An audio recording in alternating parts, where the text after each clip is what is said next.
Hello बच्चों, let's read the question. Diffraction of sound of wavelength lambda s is easy to observe in day-to-day life. This is not so with light wave of wavelength lambda l because.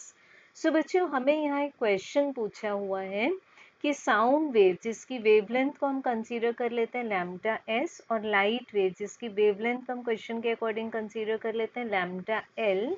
तो हमें ये question पूछा है कि day to day life में हमें diffraction due to sound waves तो easily देखने को मिल जाता है, बट हमें लाइट वेव्स का डिफ्रैक्शन इजीली ऑब्जर्वेबल नहीं है. उसका रीज़न पूछा है.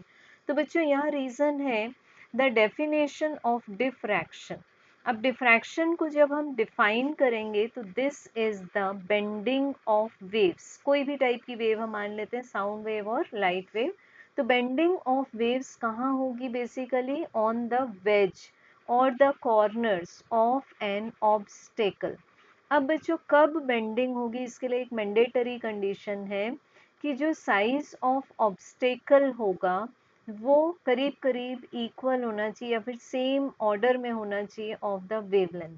तो अगर हम साउंड की वेवलेंथ चेक करें that is much larger than the wavelength of light, क्योंकि साउंड की वेवलेंथ हमें कहाँ से कहाँ तक मिलती है? मिलीमीटर से लेकर मीटर तक मिलती है.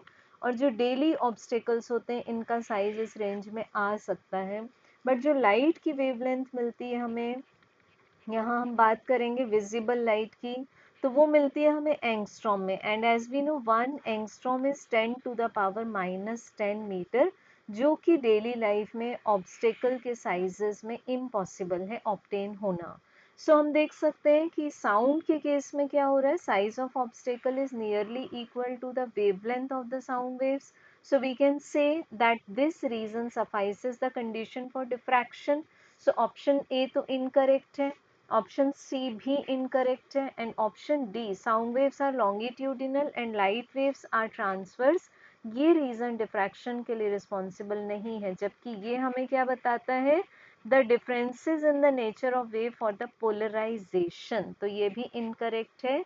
So correct answer is option B. Thank you.